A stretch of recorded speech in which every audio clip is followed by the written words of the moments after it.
Well, based on the attack in Kaduna State, a group alleges plan to take over Southern Kaduna. The President Southern Kaduna People's Union Sokapu Youth Wing, Mr. Isaac John, has said that there are attempts by the Fulani militias in the recent attacks to take over the region's land.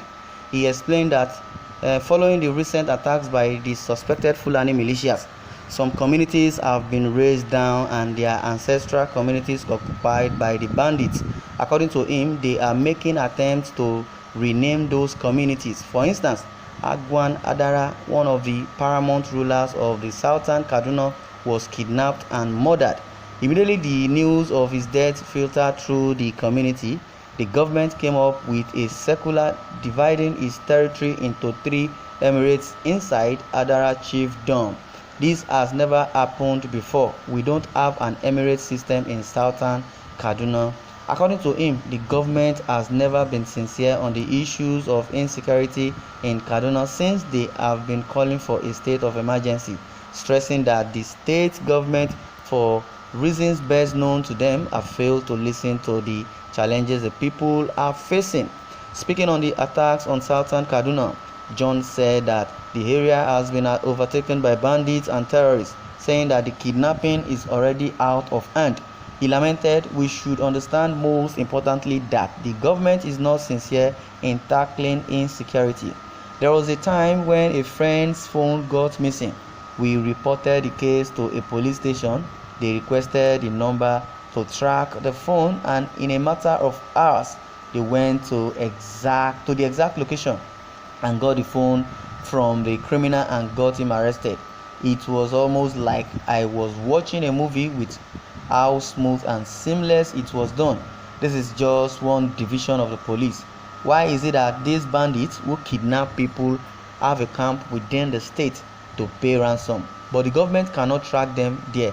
People send recharge cards to them as part of their demands. This means they have active phone lines and their numbers are not hidden, but nothing is being done." Mr. John wondered why, in spite of the activities of the bandits, nothing is being done, stressing that the bandits demand motorbikes and they are given to them in their 20s, 30s and 50 motorbikes, and why the security personnel cannot track them with the bikes. He called on the government to step up their game and do the needful, saying that the kidnappers are criminal terrorists and don't deserve to live among people. Well, truly they don't deserve to live among people. Well, but I believe the Kaduna State governor and all the old northern governors knows about these criminalities going on in the northern region and the terrorism ravaging in the northern region. I believe they also are the problem. They are the problem of these so-called bandits because it has overwhelmed them and they believe they have no solution to it. That's why they are looking sideways. And meanwhile, in a nutshell, why would you leave the dirt in your own eyes and start cleaning the dirt in other person's eye? What this means is the northern leaders and northern criminals, I would say those are the governors, they left the problem they are supposed to face in their own region because the insecurity is on the height. Everyday kidnapping, everyday banditry, everyday killing, but they now said it is the southern part of the country they can now go and service situation. What is their business? What is the business of the federal government to go to the southeast or southwest to start arresting innocent people from Sunday Igboho to Nnamdi Kanu and the indigenous people of Biafra, and also the raid of Sunday Igboho's house by the DSS? Those that are harmless, what is their offense? And meanwhile the bandits are parading themselves all over. And meanwhile, Miyetti Allah even also claim responsibility of attacking Governor Otom, during his entourage visit. They claimed it, and nobody, no military, no police, no force, no arrest was carried out, and they know where they are.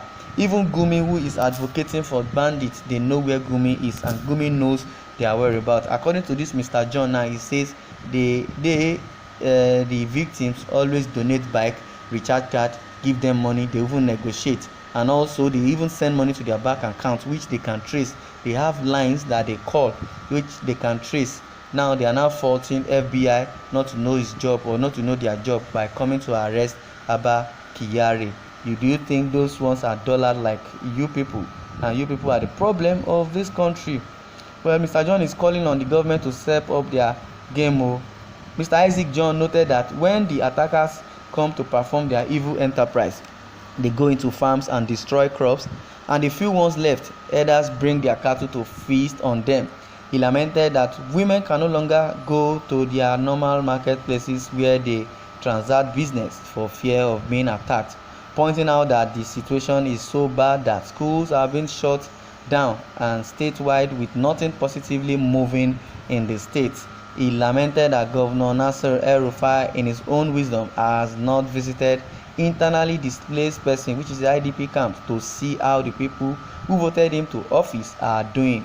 John observed that is why they have been calling on federal government to declare a state of emergency in the state to restore law and order. To declare state of emergency in which state? Government of Buhari that don't know his left from his right. Well, was El-Rufai the governor of Kaduna State in 1992 when Zango Kaptaf killing took place, or he was the governor in 2011 when the same people complaining went on killing spree against Muslims and Fulanis in hundreds without provocation, when their son Yakuwa had to pay compensation to the Fulani families who lost their loved ones and property? So Kapu is not economical with the truth. Well, that's someone's opinion there. Someone says you should be ashamed of yourself for supporting evil. I can see that you are one of them. Why will you support evil? Southern Kaduna, I feel your pain. It is karma. History told me that you people, most first men, fought the civil war that handed over Nigeria to Hausa Fulani. This is the word of the Redeemer. Did you understand history very well? Go back and ask. Well, El-Rufai will never listen to you because he is one of those that wants to Islamize this country, and that was the reason of the Islamic ticket or Muslim ticket. How can he declare state of emergency on his colleague and land, and they also work together? They are forcing emir on us for a purpose. When people were talking of Islamization of the country, some said it is not possible, but we can see it very clear and very, very obvious as it is now. The agenda is very obvious. Well, I will always hammer it. The US will never sell weapons to Nigeria again, because the weapon that has been sold to Nigerians have been taken over by bandits. Soldiers no longer have access to sophisticated weapon any longer, even to conquer the menace called insurgency and bandits. That is how they occupy. El-Rufai will be moved and dumped till his misguided brothers kill all the indigenous people who own the land. Well, I would like you to share your comments in the comment section. I'm tired of this El-Rufai. El-Rufai is a beast. Let his tenure elapse and let him leave that seat.